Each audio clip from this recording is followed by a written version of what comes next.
I talk to myself a little bit about not, making things up, right? We can be getting ready to have a full day session and have these stories in our minds, and that's just so unfair to the people in the room because they haven't even started their story yet, and I'm already on chapter 3.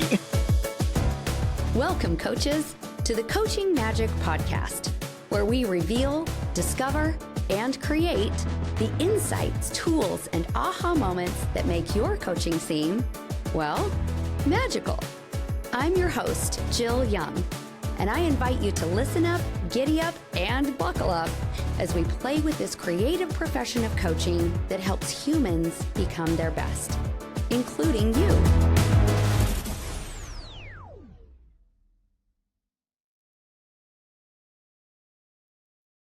Hey, coaches. Today on the podcast, I have Elizabeth Davis as my guest. Elizabeth is a certified EOS implementer and a WPO chapter chair in Austin, Texas.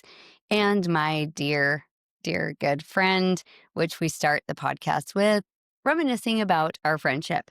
But Elizabeth also helps us understand how she turned one of her saboteurs, or what she would perceive as a weakness, into one of her superpowers. She went from restlessness to some patience. So she's going to share with us some cool stuff about that. We also talk about the impact of how a coach helps a client or a team just notice and become aware of themselves. We talk about the mirroring technique. We talk about slowing down and what a benefit that is. And we also talk about some of the nuances of group coaching and how exciting that is in helping teams and people become their best. So buckle up and enjoy. Oh my gosh, Elizabeth Davis.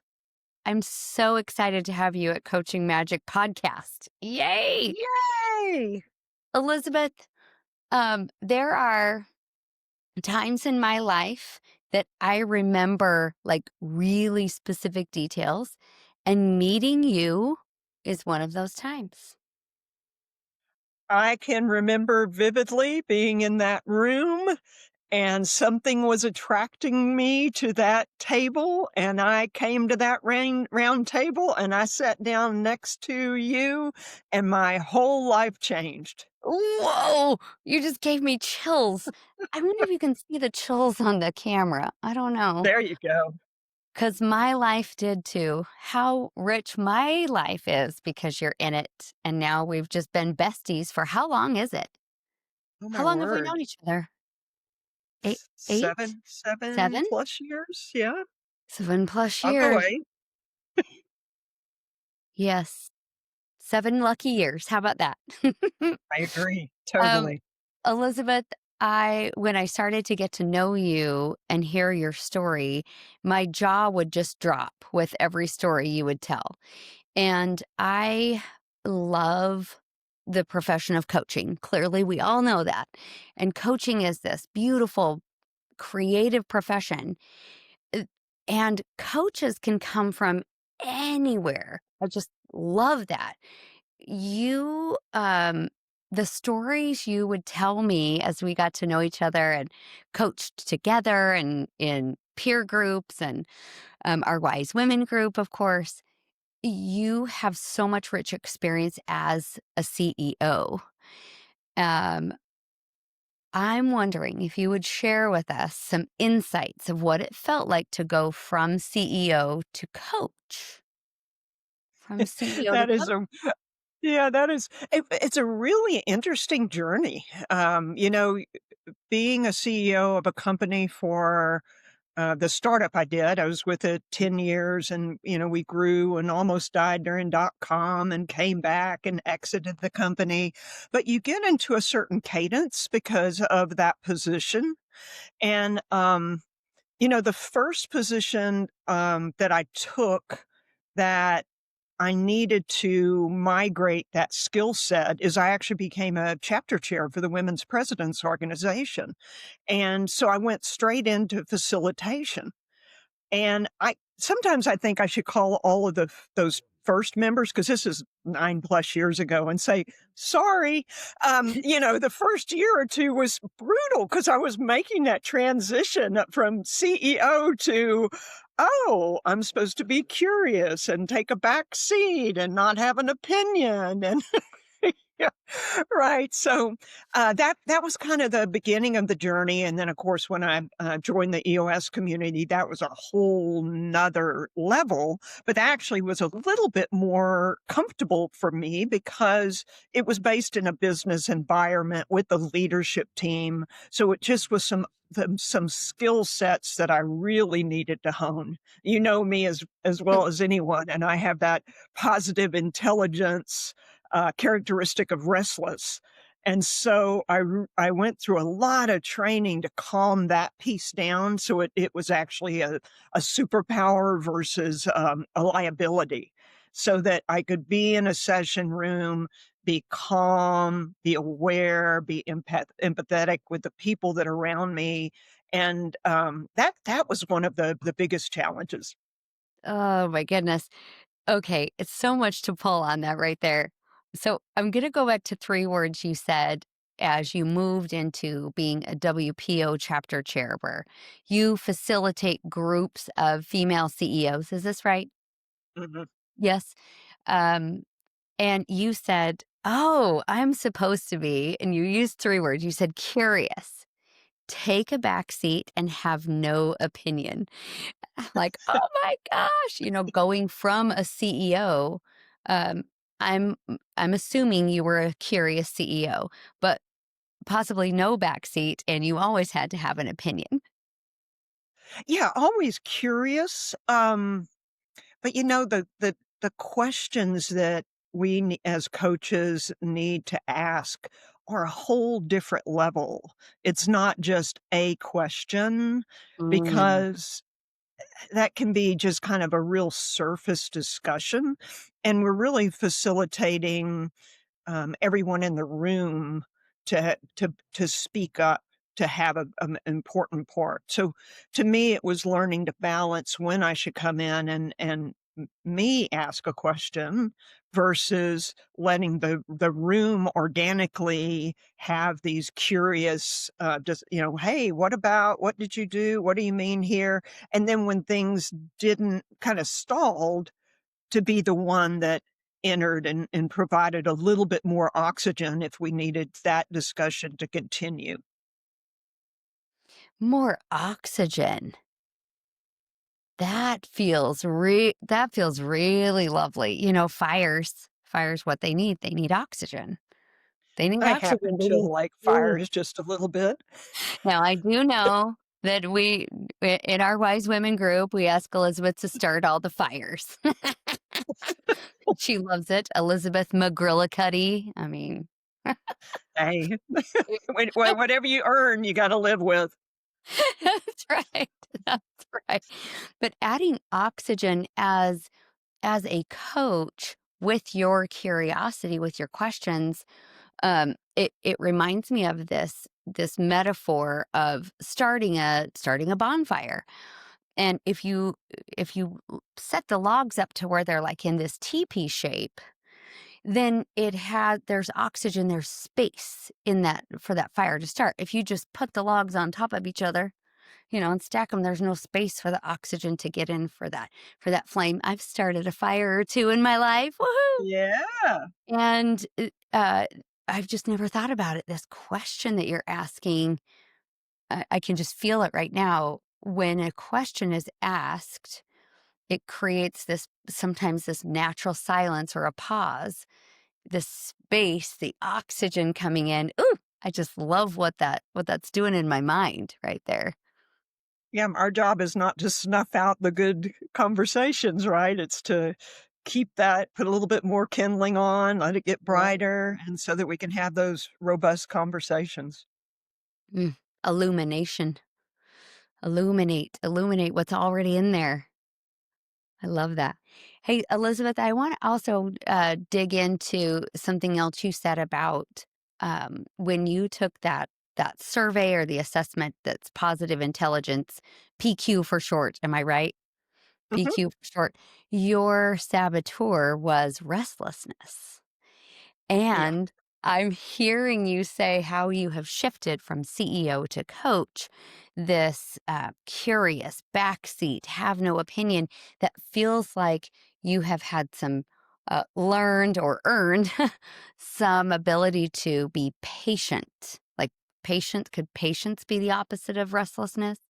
Do you want to unfold that for us? Maybe dig into that a Sure. little bit more. Yeah, yeah, and because it's interesting, because a lot of the energy that we see with visionaries, Mm. because they, they're got a thousands shiny objects they wanna go after. I might perhaps have a little bit of that in me as well, but it allowed me to align with what was going on with them because they're not doing anything strange, it's how they're wired, right? And, there's actually a physical energy in one's body that, can take control and make you, "Oh, I need to speak," or "I need to do this," and being able to tame that for myself was important, but now seeing that in other visionaries, leaders that have that same characteristic, being able to step in and be curious, "Hey, when you feel like you need to interrupt someone, what's going on in your body? How does it feel?" And a lot of times they'll explain things like, "Oh, it's just this energy that I need to get out, and I'm gonna explode if I don't interrupt this person." So then we can, start sharing, well, then how can we kinda calm that a little bit? So I Mm. think coaching, it has so much to do with the physical as well as the mental. It's always fascinating. I 100% agree. And this physical feeling. So you went from restless to patience. You said there's still probably some restlessness in Yeah, there. most of the time. And I'm just sensing that it could be that you're such an amazing coach because you've been there, done that before, and you see people coming in there maybe with those same physical characteristics. I'm wondering how, if you have a few. We will probably have new coaches listening to this podcast, existing coaches who might go, "Oh my gosh, that's what I'm feeling." Were there a few things that you did or practices that you do or still do that really helped you work with? I heard you say you turned that restlessness into a superpower that helped you Mhm. work with that to to create this energy as a superpower. Yeah, the room number 1, I love facilitating groups. That's where I just it's the energy in the room is just amazing, and so you have to be able to manage that energy. So, just like anything else, meditation, deep breathing before you go into the room, to make sure that you're centered and you're not bringing any type of uh, maybe massive energy that would cause disruption in the room. I highly recommend for all coaches to do the positive intelligence assessment, understand what their saboteurs are, and there are exercises you can do to calm that beast.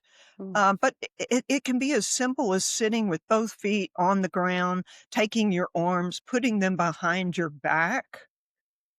It Mm. opens you up, it calms you down, and it doesn't look too strange in a session room. Wow. Kind of a secret little superpower. I'm just gonna slow those down just for a little bit. Um, Elizabeth, you and I have been studying and playing and unfolding and um, winning and failing and learning together for a while. And you went over a handful of just quick things. Meditation, getting ourselves as the coach, getting ourselves ready, getting our minds ready to receive and listen. Just taking that 5 minutes. I I don't think there's a coach that I know that doesn't have some kind of, I'm just gonna call it a mindfulness practice of Mhm. some kind.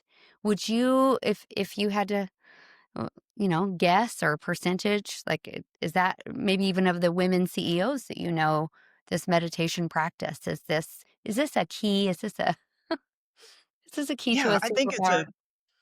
best practice. Yeah. I and everybody can do their own, and you can do something very short. I always, before I go into the room, think about all the positive things about all of the people that I'm gonna be experiencing. I, I talk to myself a little bit about not, making things up, right? We can be getting ready to have a full day session and have these stories in our minds, and that's just so unfair to the people in the room because they haven't even started their story yet, and I'm already on chapter 3. Yep. And so I try to get rid of all of that, go in with, whether you call it a beginner's mindset or a Mm. clear mind, so that you can, right at the beginning, start feeling what is the energy in the room, because each day is going to start a little bit different, and you want to step into that instead of you creating it for them. Elizabeth, what you just described is what we call in coaching magic, we call it emptying. And it's a quick Yeah. little, most of the time, it's a quick little piece just that we create this little space in between our preparation and the coaching itself, in the structure of coaching itself. And I love how you just described it. It's a emptying of stories. It's sometimes we'll say it's emptying of the other things that the coach is going to do in their life that day. What we're going to Mhm. have for dinner, or the stresses of yesterday's session. But we empty so we can be fully present. That's so beautiful. And meditation definitely helps with that. Do you have a practice, Jill, that you I go through? do. I do. Yeah. Yeah. I have a preparation practice. I have an emptying practice. I have a reflection practice, but definitely my meditation is actively present in my preparation and my reflection practices. Mhm. My emptying practice, I love present moment. So I can kind of feel myself still in it. I have a grounding mat and I stand on it during the podcast. It kind of keeps me Mhm. empty, so I'm just receiving and feeling the moment and feeling you and what really wants to come through. But I also have a grounding mat in my session room, and this is funny because you guys know I'm funny. There's a little sign over there in the corner that says, "You're grounded." Like, "You're grounded, go to the corner." Isn't it That's very funny? clever. 'Cause I know my energy gets so full when you described this physical vibe that of the CEO that just has to interrupt. Oh my gosh, it felt like you were describing me because I can feel it. It starts kind of at my pelvic area and moves up, and it's like it's going to spill out. It comes up my chest, and then I just bleh, if I don't stay centered. And Well, I and know. I think it's common for, I think that's one of the reasons people interrupt others so much, right? That they're listening, but they're listening to respond, Mhm. because they just feel like they've gotta get that out of there. So, I think it's kind of a universal thing that happens. Yes, and thank you for making that normal for all of the coaches listening. Thank you for making it normal for me. When we when we think, "Oh my gosh, I'm the only one feeling that way," then a lot of times that is something that's knocking us off balance or Right. off center for sure. I'm also doing one thing right now that I taught this in Coaching Magic School just last Okay. Friday. And I'm like, "Oh, yeah, I'm actually doing this." One way that I stay empty, so if you're watching this on YouTube, I have a pen in my hand. So a way that I can fully listen to Elizabeth, something will come to me and I just jot down a word and then it's on the page and I can get Mm. right back to listening.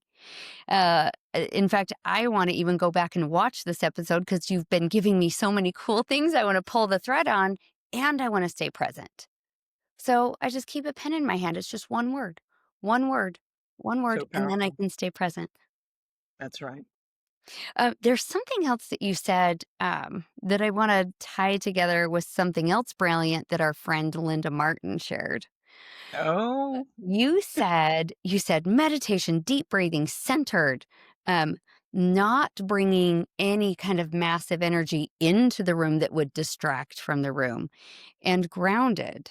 That's kind of how I heard your words, and I just jotted them down. One of the that's words in beautiful. there was centered.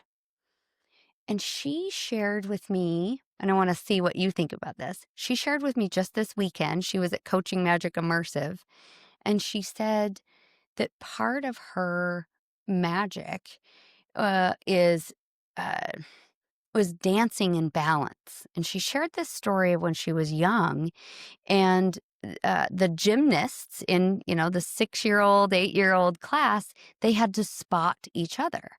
Well, Uh-huh. a 6-year-old doing a back bend and another 6-year-old's hand is under their back. She said the teacher taught them if we stay strong in our core, you can hold up and support something that is even heavier weight wise than you just by staying strong in your core and centered. And I Mm. thought that was such a beautiful metaphor for coaches. We don't know everything about our clients' businesses. They're so much bigger than we are, but we can support with just 2 fingers, maybe 3 fingers, a hand, if we stay centered. And I wondered if you had stories or insights on that from our friend Linda. And now a short detour for a spark of curiosity. We know that to be a really great coach, you just must be a really great listener. So today's spark of curiosity is brought to you by another element of coaching magic: energetic listening. Here's something that you can try this week with your clients. When you are listening, try orienting your body facing their body. Orient your heart to face their heart. If there's something in between your heart and their heart, like maybe a notebook or a phone, move that out of that heart space and see if you can listen just 1% better. If you are looking for a community of like-minded coaches who are passionate and dedicated and who love to geek out on all things coaching, I invite you to join us at coachingmagic.com. You can see all of the different ways that we have available for you to join this magical community of coaches. And now, back to our regularly scheduled program. No, Linda, she's my, spirit animal. Yeah. Yes. Linda Martin is our spirit animal. Yay. She's an Mine too. amazing human being. Mhm. Yeah, I mean, I think we have to be careful when we're in the room to not be trying to take on other people's weight, whether Mm. they are struggling with something, and from the outside, we're there, we see the room, we see the challenges, and, we can't dive in and just try to start fixing things. We have to start laying the groundwork for, is this something number 1, are you aware of it? Is it something you might want to change? And if you wanna change, would you be open to some actions, tools, books that would allow you to make that change? Because I think we have to ask for permission, multiple times, and, change theory, it doesn't happen overnight. So part of the weight in the room is seeing that there's a lot of, you see it, right? You see the body language, you read it, but you've got to approach it in such um, a way of lifting them that they can share yeah, I wanna go after this right now, or, uh-uh, dude, we are we're not touching that. And 2 to 3 sessions down the road, that might get a totally different answer, but we can't we can't force anything, that would be too heavy. Elizabeth, I experience you as um as a paradox. I love paradox of you such strength, but so gentle. And that form, and I'm feeling it in my body right now. I'm feeling it. I got the chills again. That formula you just gave us for lifting people up, but yet not taking it on ourselves and gently inviting them. Maybe it's session after session. Um, that's how I experienced that. I just wanted to share that with you. Gentle, Thank you. No, so I mean, gentle. I Which think we just care deeply, mm, right? I mean, they do this work, that's just like the table stakes, and, being able to truly want the best for these people, to see that it could be bigger than they even know mm, it can be. Because mm, they're kind of stuck in the mire, and a lot of times, yeah. personally or business, and we're that, sand in the oyster, like, "Oh, let's put a little in there and see if they decide that's something that they're willing to put into their lives." So, I don't know, I guess that's part of the sprinkling the magic, so to There speak. we go. The sprinkle the sand magic. Did in your description of lifting them, having strength at the core, it's something even bigger than us. I feel like you gave us possibly a 3 or 4-step algorithm. And I'm wondering if I wrote some words down. I'm wondering if I heard it right. And sometimes, coaches, I do this, you do this, our clients do this. They'll say something brilliant, and you're like, hey, say that again. And you're like, what? What did I say? I think you said we got to lay the groundwork. And then you said it starts with, are they aware of it?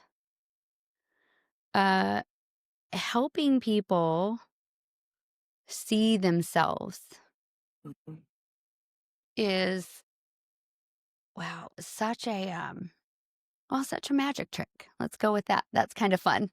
It's such a it can feel like it's a magic trick. I know when my coaches have helped me see myself, and I sit there and go, "What? Wow, how did I not put those 2 things together?" My coaches will just lovingly kind of be present and wait for me to unfold and have that moment. Are there some things that you can, point to, or that you use, maybe some words or phrases that help people see themselves? Yeah, it's when people are having these conversations, a lot of times they don't actually hear the words that they're saying, and Mm. sometimes the words are a little strong. I'll Hmm. just say that, on a scale.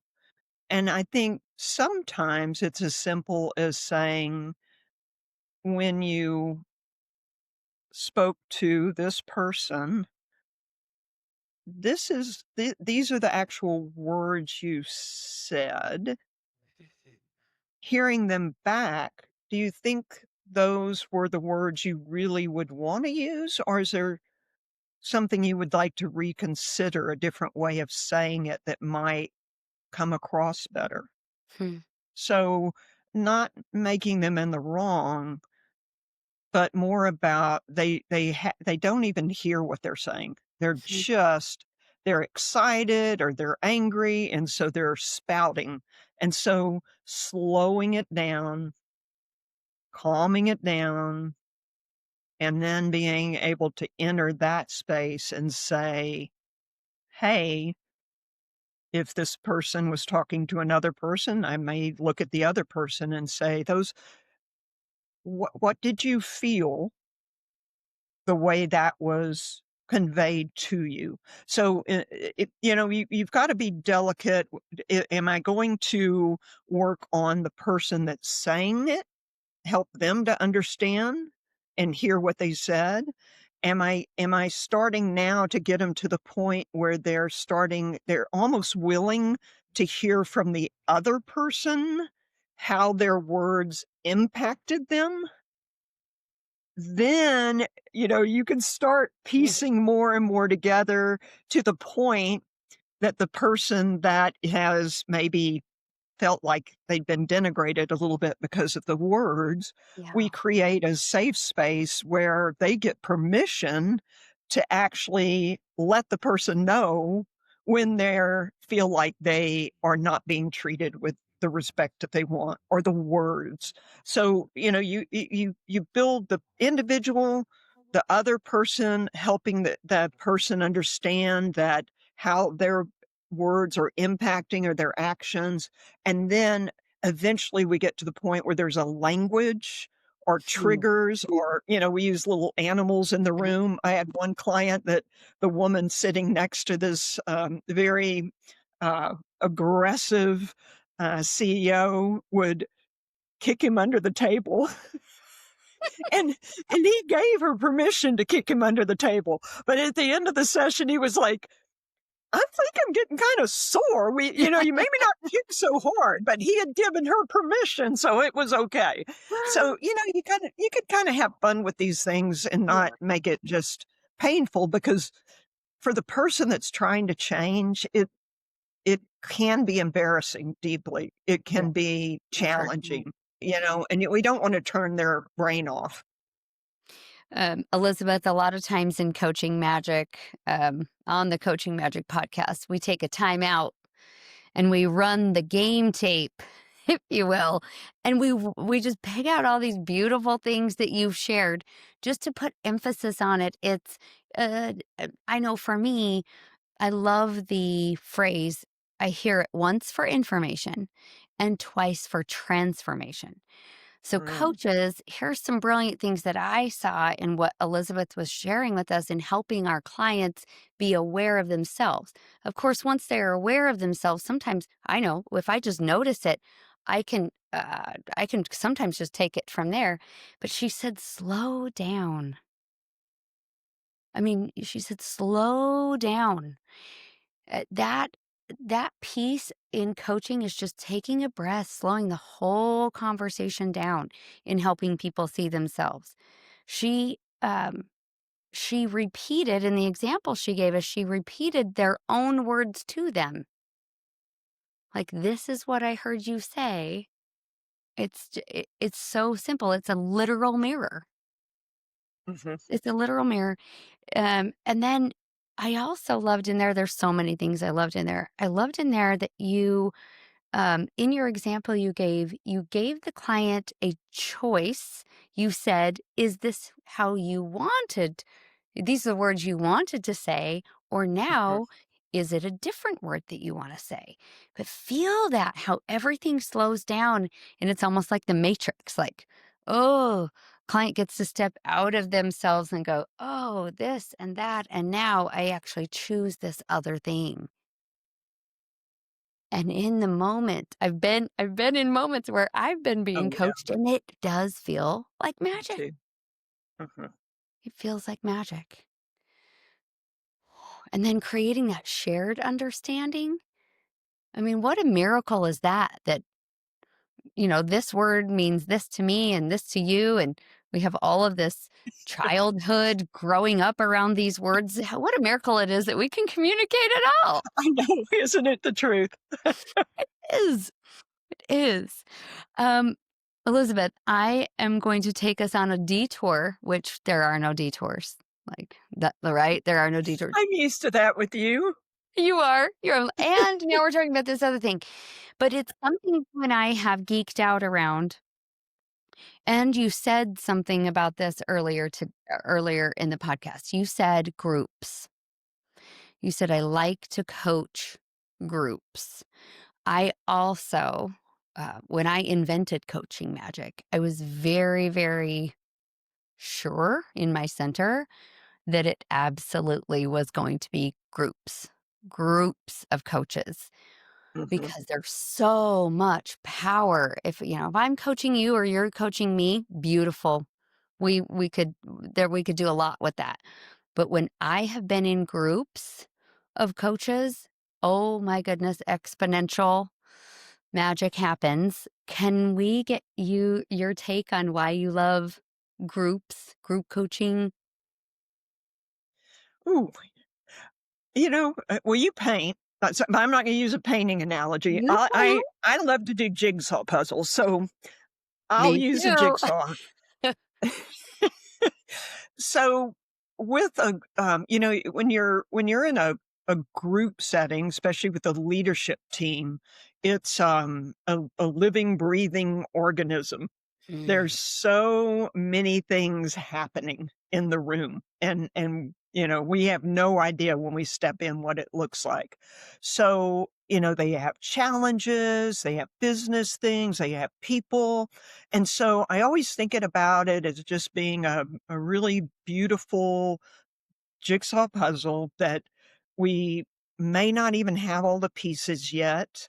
We probably have some pieces that we can shove into it but it really not a good fit, right? And so we're like, "But yeah, it covers that hole, so that's better than seeing the table for a little while." Um, and it's looking at the where does the piece fit and what should we do? And to me, with a group, there's all of these moving pieces, and we're trying to figure out how to optimize and maximize the impact through and with all of these people, with gently moving them towards what would be more effective potentially, and just letting them experience, "Oh, I get it now." But no, I can't tell them that. We just have to put the breadcrumbs down and have them follow a little and be surrounded with their friends. So it's just that journey of, hey, what is the solution? And so eventually we put that beautiful jigsaw puzzle together and we like it and it's good for a certain period of time. And then there's a whole nother jigsaw puzzle that we need to put together. I have puzzled with you before. Uh, Yes, you're it very good. Oh, thank you, thank you. It is, I feel that same energy we were just talking about of like, "Oh, it's bubbling up," and then you put that puzzle piece in, and you're like, "Oh, yes." Oh, Uh, and I'm sensing, this, you were a CEO and now you're a coach and pulling the threads of like what is the same from when you were a CEO to when you were a coach. And I'm just sensing that. You tell me if I'm right, that those puzzle pieces, that might be something that you did as a CEO, putting those puzzle pieces together and still enjoying the puzzle piece of helping the group come together. yeah, yeah, I did a cloud computing company back in '98, so there was no rules. Nobody knew how to price it or how are we gonna get convince people that their financial data would be safe, and how are we gonna integrate, and how are we gonna price? That's my happy spot. Yeah. So, Yeah. it's like, "Oh, Puzzling. we don't know all of this stuff. Let's figure it out." And I think that's the reason when I walk in the room and there's a brand new client and it's a new industry, oh my goodness, this is a really big puzzle we've gotta figure out, and, let's get started. I had a coaching magic faux pas. Can I share it with you? Yes. The coaching magic faux pas was with a new group, a new leadership team, 8 people in the room, lovely human beings, and we're going through a very difficult exercise. Now, Mhm. because I can see that this exercise is good for them, I know we're gonna have it on the other side. I know that we are gonna get through this because I've seen it work 100 times, and if it doesn't work this time, it works next time. All of that. So I have Yeah. this confidence, and somebody finally in the room said something contrarian to somebody else, and I knew that's what had to happen. And this is what I did. If you're watching on YouTube, you can see me. I went, "Oh, goody." Just right like that. And I'm like, "No, Jill, nope. They are not feeling, oh, goody right now.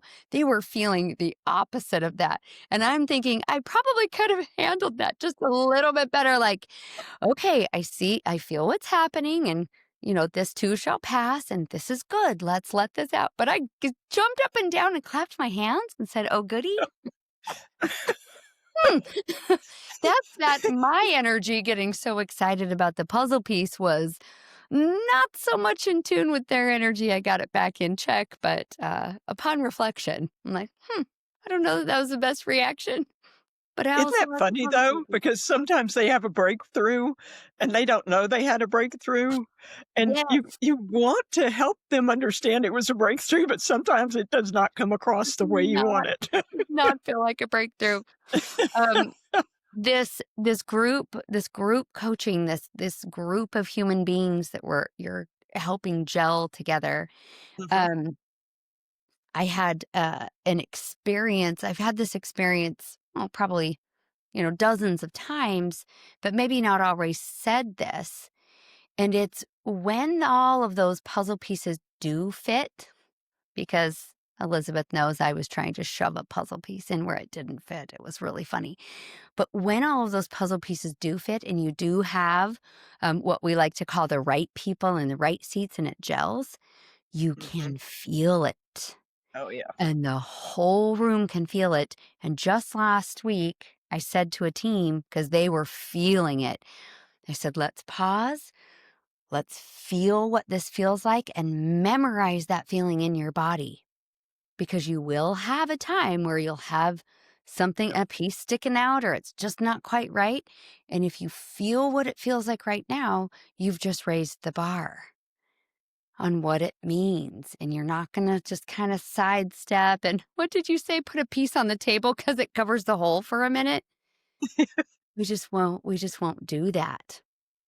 It's a feeling. It's a feeling. Mm. Oh, did you hear my dog bark? That was funny. I I did. was feeling the feeling and my dog was barking. Whew. Hey, that's what we Sheesh. do. That's what we do. That's what we do. Elizabeth, would you like to play a game? I think so. Oh, oh, geez, Jill. I've listened to your podcast, and Okay, so it didn't seem too painful, so, okay, they're yeah, not painful. let's give it a shot. They're not like, I think there was one, I'm gonna date myself, but didn't Jimmy Fallon have one where he slapped people with a big old hand? It's not that, not that. Okay, I'm gonna take these are my favorite cards so far. They are the sweet Okay, ass affirmations. They're so funny. I'm gonna shuffle them. Here I go. I'm shuffling them. I'm gonna pull a card and then I'm gonna show it to you. And then we can okay, both respond. And you get to decide who goes first, you or me. See, that's the game. All right. Okay, here we go. Choosing the card. That's that's fun. Okay, here we go. This is the okay. card. Here we go. It says, I peace in and out and all things in between. I peace in, Hmm, I peace out, and all things in between. hmm. Do you want to go first or you want me to go first? I just jotted it down, so I'm gonna let it sit a second here while Mm. you expertly, weave, a response. Were you expertly stalling for me? Okay, here it is. Um, this weekend, I had 10 coaches here to the Enchanted Forest, which is where I live, also known as Keller, Texas. And we did an exercise where we just witnessed each other. We Mm, wrote down words that we were feeling that the other person was embodying. And we put them in a little envelope, and then we all got some time to read what the other coaches were what feelings they were getting from us. And one of the words that kept coming up over and over and over again in words for me was the word peace. And I am an energetic person. And I don't know that I have uh, really claimed that word for myself, peace. But as I look back over maybe the last 3 years, if we say in coaching, you can name it to tame it. You can also name it and claim it. I've not claimed that word peace inside myself, but when it was reflected to me, like that is right. Part of my presence is my inner peace, and I hadn't claimed it until I just saw that. So that's what that card meant to me. I love that. It sounds like y'all had a beautiful retreat. It was magical. Lots of I'm not sparkles, shocked. I am not shocked. bubbles, sidewalk chalk, balloons, grocery store games. I mean, it was very full. We had lots of sleeping when we were done. Yeah, it's kind of funny when I think of the word peace, it's hard to live in peace all of the time. So I Um, kind of what jumped out to me is there's this, like, excitement, right? Just like, "Wow, oh, this is the coolest thing." And then there's the boring. hmm, And in between those is just the all of these things that we can do, but at the end of the day, we have to center back into peace so hmm. that we can get our energy revved back up again, right? Because if we live in the excitement area, we're just gonna burn ourselves out, and we're Yes. not gonna be able to appreciate all the things in between, so, I don't know, that kinda popped up in there. Oh, I love that. Thank you. Thank you, Elizabeth. Those high times I even said to a friend, they said, "How are you feeling? How was coaching magic immersive?" And I'm like, "I'm still high, not high as in drugs high. I'm high as like my energy was so high." And it does take, we kind of talked about it, the meditation, the grounded, the breathing to come back to center and just noticing where that is. It takes, yeah, the energy can take a lot out of us, so we can pause for all things in between. I like it. I like it. Oh my goodness, Elizabeth, thank you, thank you, thank you for being on the podcast today. You have taught us and shared with us so many rich things, awareness, caring deeply, shared understanding. I love it so much, and I love you. I'm so happy for this world that you exist and that you have chosen a profession of coaching. We can Well, share Jill, thank all of you. the Elizabeth Davis magic throughout the world. Throughout the world. Thank you for doing this podcast. I think it's a gift to the world, and I love your energy and just plain love you. So thank you for this opportunity. Oh, you're welcome. Elizabeth, if coaches or CEOs want to hear more about Elizabeth, if they want to find you, I know I thought you had a podcast. I think it's more of a newsletter, but I know you have that. Will you say a little bit about that and then maybe where they could find you? Yeah, I have a video interview series with women CEOs in Austin called The Entrepreneur's Chair, and Mm. just some amazing backgrounds of how people got to where they are. So, yeah, it's on LinkedIn. So Okay, just if you awesome. get to my LinkedIn profile, then there's a link to Entrepreneur's Chair. We've interviewed maybe 20 women CEOs, so it's fun. It's so good and so deep and refreshing and insightful. And you're such a good storyteller. You bring the good stories out. Awesome. All right, my friends, that was it for Coaching Magic Really? podcast today. So here we go. Adieu. Thank you for playing with me today in the land of coaching magic. If you want more magic, I invite you to explore www.jillyoung.com. This is where you can see all the shenanigans I've created for you to expand your world of coaching. See you there. And remember, you are magic.